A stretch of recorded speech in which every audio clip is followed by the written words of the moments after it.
Good morning, my brothers and sisters. Welcome to episode 35 of Be With Me in the book of 2 Corinthians. We're not going to start in the Bible today. We're going to start with dogs today. Story, you may be familiar with a guy named Cesar Millan. He does a TV show called The Dog Whisperer. And I want to tell you a story about something that I saw on the show. So picture this. There's a dog in a cage. The cage is like 10 by 10 by 10 feet. And the dog is bonkers. The dog is violent and barking and baring teeth. And I forget the backstory on the dog, whether it was trained to be an attack dog or whether it was abused in some way. But the end result was this was a dog that had lost his way. And if you would have walked in that cage, that dog would have ripped you to shreds. So they present Cesar Millan, who is the dog whisperer, with the problem of what can you do about this dog? We can't even not only go in the cage, can't even go near the cage. So what he does is he doesn't go in the cage, he doesn't go near the cage. So he sits and goes about 10 feet away, and patiently, he does this over a long period of time. He sits down and he makes himself as small as possible, and he even turned his back to the cage.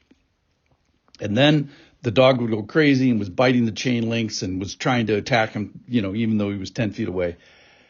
And I forget how long this went on. I think hours I forget exactly. But then he moved 1 inch closer, still with his back turned to the cage. And then over time, he just moved 1 inch closer to the cage, 1 inch closer to the cage, 1 inch closer to the cage. Then he got up to the cage, and by this time the dog is quiet now. In fact, he didn't even move 1 inch till the dog was quiet, and then he unlatches the cage, stays there longer.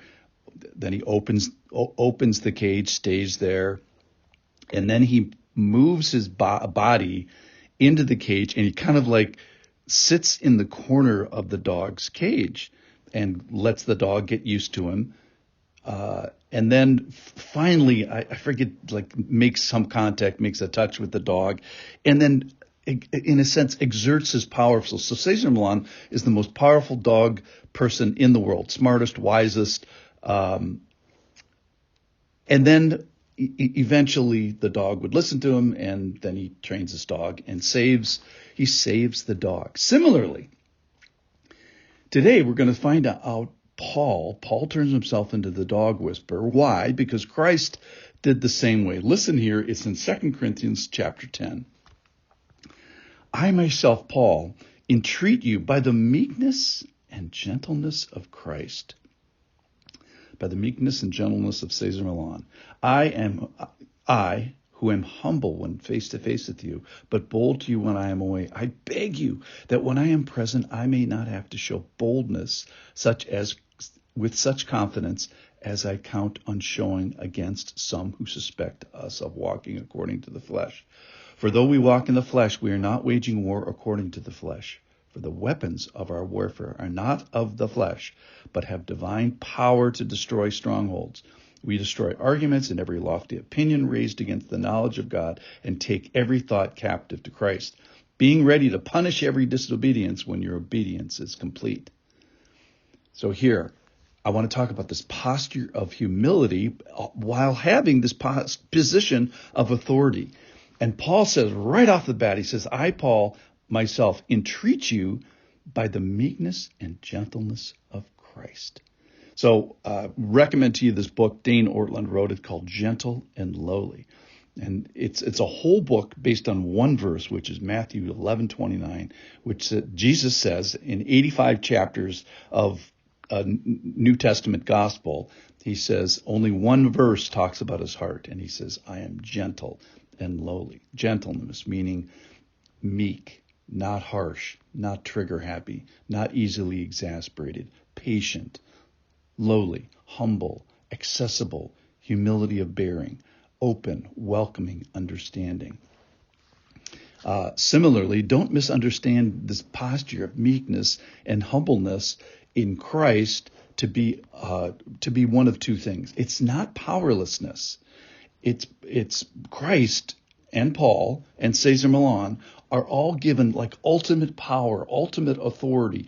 These people have weapons and power and abilities to break down strongholds, and they have boldness, and they have, some destructive power and knowledge, and they're able to take captives, and they're ready to punish, but they're choosing a different way. They're choosing the way of whispering. And it doesn't mean that they're clueless. It's not that Jesus and Paul and Cesar Millan, it's not that they don't understand what is at risk and who specifically is at risk. And it's because of this understanding of the risks that Paul is like Christ and Cesar Millan is like Christ. That is, they understand that I am at war for you, and they understand that I am at war and what kind of a war is, that it's a spiritual war, and it's costly, and it's dangerous, and it may be difficult, and it may have to break down strongholds. Okay, so I want to go back to Cesar Millan. He has this wild and crazy dog, and the only language that this dog could understand was whispering. Physically and posture of whispering and quietness. And it is only sometimes that the whispers that those who have lost their way will listen to.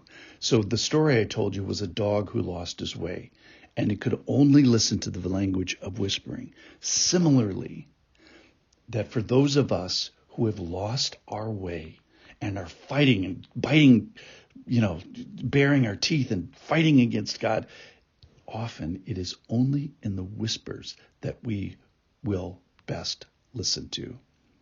So this dog couldn't listen to powers and command and punishment and beatings or whatever, but the dog could listen to whispers and positional whispers as Cesar Millan sat down, turned his back, and moved closer in a gentle way.